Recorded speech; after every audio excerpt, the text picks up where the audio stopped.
नमस्कार दोस्तों, कौटिल्य बलरामपुर के यूट्यूब चैनल पर आपका स्वागत है। आज का जो टॉपिक है हमारा वो है गांधी जी को मिली विभिन्न उपाधियाँ।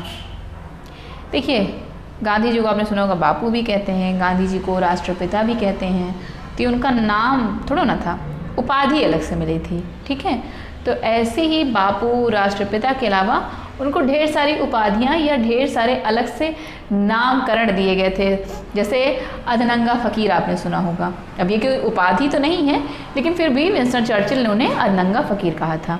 ऐसे ही तमाम सारी उपाधियाँ या नामकरण जो उनका किया गया था गांधी जी का, वो आज की वीडियो में हम लोग देखेंगे कि कहाँ, कब, क्यों और किसने गांधी जी को अलग अलग नाम दिया। ठीक, सबसे पहला तो महात्मा। देखिए, बच्चा बचपन से जानता है महात्मा गांधी, भले से वो मोहनदास करमचंद गांधी पूरा नाम नहीं जाने, इसलिए एक प्रश्न अलग से बनता है कि महात्मा गांधी का पूरा नाम क्या था।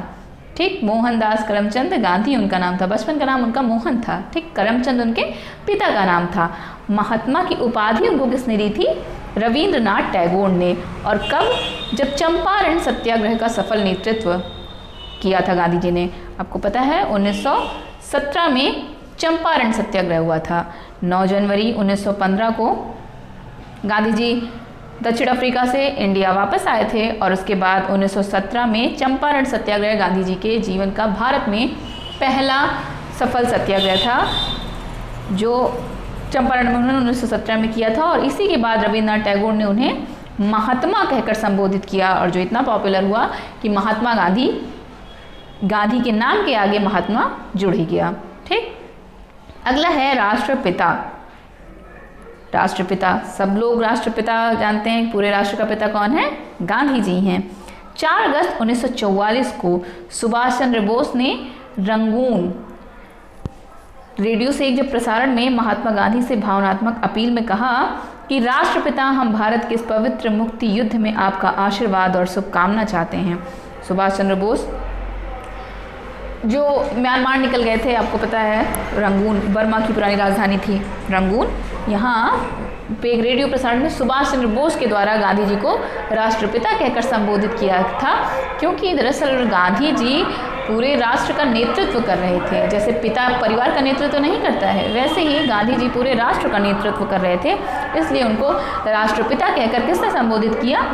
सुभाष चंद्र बोस ने। ठीक, अगला अर्धनंगा फकीर। ये किसने कहा था? विंस्टन चर्चिल ने कहा था। दरअसल द्वितीय गोलमेज सम्मेलन के लिए इंग्लैंड प्रवास के दौरान दक्षिणपंथी नेता विंस्टन चर्चिल ने पहली बार गांधी जी को अधनंगा कहकर संबोधित किया था। द्वितीय गोलमेज सम्मेलन कब हुआ था? 1931 में। 30 में पहला, 31 में दूसरा और 32 में तीसरा। 31 यानी द्वितीय गोलमेज सम्मेलन में ही कांग्रेस की तरफ से गांधी जी ने भाग लिया था। ना पहले में किसी ने कांग्रेस ने भाग लिया और ना तीसरे में कांग्रेस ने भाग लिया। एक प्रश्न और कि भीमराव अम्बेडकर अकेले एक ऐसे व्यक्ति हैं जिन्होंने तीनों गोलमेज सम्मेलन में भाग लिया। तो जब द्वितीय गोलमेज सम्मेलन में गांधी जी गए तो उनकी जो अपनी पारंपरिक वेशभूषा थी, वही अपना धोती और लाठी, ऐसा ही वो गोलमेज सम्मेलन में भाग लेने लंदन पहुँचे। एक प्रश्न और कि कौन सी जहाज़ से गए थे? तो SS राजपूताना नामक जहाज़ से गांधी जी पहुँचे थे वहाँ पे। तो उनके पूरे गेटअप को देख के तब विंस्टन चर्चिल ने क्या कहा था? अधनंगा फकीर कहकर संबोधित किया था। देशद्रोही फकीर भी किसने कहा था? चर्चिल ने ही कहा था। चर्चिल दरअसल ब्रिटिश सरकार की आलोचना करते हुए कहे थे, क्योंकि देखिए गांधी जी कांग्रेस का प्रतिनिधित्व कर रहे थे, कांग्रेस को रिप्रेजेंट कर रहे थे, और कांग्रेस चाहती क्या थी? ब्रिटिश गवर्नमेंट को बाहर भगाना, ब्रिटिश सरकार को, ब्रिटिशर्स को इंडिया से बाहर भगाना। तो इतना से उनके दुश्मन हो गए कि नहीं हो गए? तो इसीलिए अब दुश्मन जो हो गया वो देशद्रोही हो गया। तो गांधी जी एक तरह से लंदन वालों के लिए या ब्रिटिशर्स लोगों के लिए देशद्रोही तो थे, तो इस वजह से उसने देशद्रोही फकीर कहा। और ऊपर से सरकार उनको बुला रही है गोलमेज सम्मेलन में भाग लेने के लिए कि आइए डिस्कशन किया जाएगा, कितना वैल्यू कर रही है, गांधी जी को बराबरी का दर्जा दे रही है। इसलिए अभी थोड़ी देर पहले बताया कि द्वितीय गोलमेज सम्मेलन कब हुआ? 1931 में। इसलिए विंस्टन चर्चिल ने उन्हें देशद्रोही फकीर कहा। कर्मवीर किसने कहा था? दक्षिण अफ्रीकी प्रवास के दौरान जब गांधी जी दक्षिण अफ्रीका रह रहे थे तो उनके सहयोगियों द्वारा गांधी जी को ये उपाधि दी गई थी कर्म, जो कर्म की पूजा करते हैं या कर्म ही जिनके लिए कर्तव्य होता है, कर्म ही पूजा है, उसको कर्म वीर कहते हैं। तो ये उनके सहयोगियों द्वारा उपाधि दी गई थी। कुली बैरिस्टर भी कौन कहता था? गोरे अंग्रेज उनको मजिस्ट्रेट कहते थे। कहाँ? साउथ अफ्रीका में, जब वो साउथ अफ्रीका रह रहे थे। और जो वकील होते थे वो उन्हें कुली बैरिस्टर कहा करते थे। भंगी शिरोमणि, ये भी गांधी जी को उनके मित्र प्रेमवश कहना शुरू किए थे। दरअसल साउथ अफ्रीका में गांधी जी मेहतर का काम स्वयं किया करते थे और इसलिए उनके मित्र उन्हें प्रेमवश भंगी शिरोमणि कहना शुरू कर देते। मेहतर का काम दरअसल जैसे जो शौचालय वगैरह होता है वो गांधी जी अपना स्वयं साफ करते थे। बल्कि उनकी पत्नी कस्तूरबा गांधी इस बात से नाराज़ भी होती थी कि अब ये सब काम हम लोग करेंगे। मतलब सोचिए, बैरिस्ट्री की पढ़ाई करके ना एक रुतबा, उस समय अगर कोई बैरिस्ट्री की पढ़ाई कर रहा हो तो स्टेटस अच्छा ही रहा होगा, क्योंकि आम इंसान तो अफोर्ड ही नहीं कर सकता था कि लंदन जाके बैरिस्ट्री की पढ़ाई करे। तो बैरिस्ट्री की पढ़ाई किया होगा तो एक लेवल, एक स्टेटस तो रहा ही होगा। उसके बाद मेहतर वाला काम करना भाई अजीब तो लगता ही है। कस्तूरबा गांधी ने बड़ा विरोध किया जब आप साउथ अफ्रीका में फिनिक्स फार्म और नटाल आश्रम की स्थापना की थी वहीं पे। तो कस्तूरबा गांधी भाई नाराज हो गई कि नहीं, हम ये नहीं करेंगे, गुस्सा हो गई। तो फिर गांधी जी ने बड़े उससे कहा था कि अगर, मतलब क्रोधित होकर एक तरह से, कि अगर रहना है तो ये करना पड़ेगा, क्योंकि मेरे सारे सहयोगी, सब लोग, इवन पूरी इंडिया में जो सब गुलाम हैं, जितने भी यहाँ अश्वेत लोग हैं, सब ये काम जब स्वयं करते हैं तो मैं खुद क्यों ना करूँ, मैं आखिर किससे करवाऊँ, तो ये करना पड़ेगा। और ये इंसिडेंट अगर आप देखना चाहें तो 1983 में एक पिक्चर आई थी गांधी,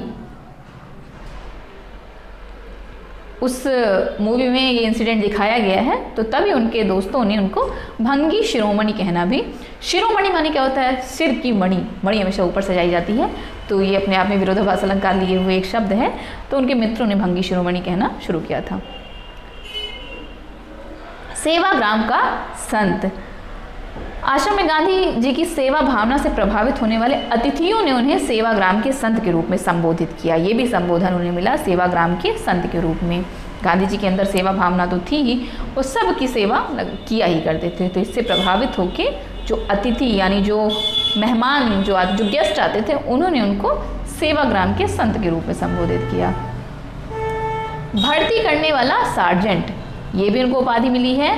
पहले विश्व युद्ध के समय अंग्रेजी सरकार की तरफ से लड़ने के लिए लोगों को सेना में भर्ती होने के लिए गांधी जी ने प्रोत्साहित किया था। तब अंग्रेज सरकार की तरफ से उनको भर्ती करने वाले सार्जेंट की उपाधि दी गई थी। देखिए, प्रथम विश्व युद्ध 1914 से 1918 के मध्य हुआ। ठीक, गांधी जी भारत वापस कब आए? अभी थोड़ी देर पहले हमने बताया 1915 में, यानी जिस समय गांधी जी भारत में आए उस समय पहला विश्व युद्ध चल रहा था। ठीक, 14 में शुरू हो गया था। तो जब ये भारत लौट के आए तो इनको लगा कि अगर हम अंग्रेजों की हेल्प करेंगे, अंग्रेजों की युद्ध में सहायता करेंगे, तो कल को अगर वो युद्ध जीत जाते हैं तो बदले में हमको वो आज़ादी दे देंगे। ठीक है, इसीलिए उन्होंने भारतीयों को प्रोत्साहित किया कि जाओ भैया सेना में भर्ती हो जाओ, जाओ भैया सेना में भर्ती हो जाओ, अंग्रेजों की साइड से लड़ो। अगर आप अंग्रेजों की साइड से लड़ेंगे तो हो सकता है कल वो खुश होके, मेहरबान होके हमको आज़ादी दे दें। लेकिन आपको पता है कि ऐसा कुछ हुआ नहीं। 18 में युद्ध खत्म होता है और 1919 में हमको क्या मिलता है? रॉलेट एक्ट मिल जाता है। ठीक है, जलियांवाला बाग हत्याकांड मिल जाता है। ये सारी चीज़ें हमको उपहार में मिलती हैं। हालांकि जब लोगों को प्रोत्साहित किया कि जाओ भर्ती हो तो अंग्रेजों का तो अपना फ़ायदा हो ही रहा था। इस वजह से खुश होकर उन्होंने भर्ती करने वाले सार्जेंट की उपाधि दी थी।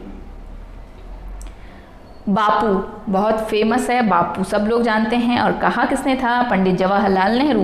गांधी जी को प्यार से बापू ही बुलाया करते थे। फिर वो एक दिन मतलब पूरे देश के बापू हो गए।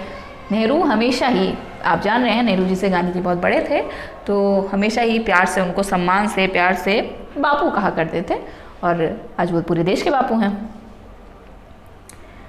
मलंग बाबा, मलंग बाबा किसने कहा था? पश्चिमी सीमा प्रांत के बलूचियों ने जब सविनय अवज्ञा आंदोलन के समय गांधी जी को मलंग बाबा की उपाधि दी थी। ठीक,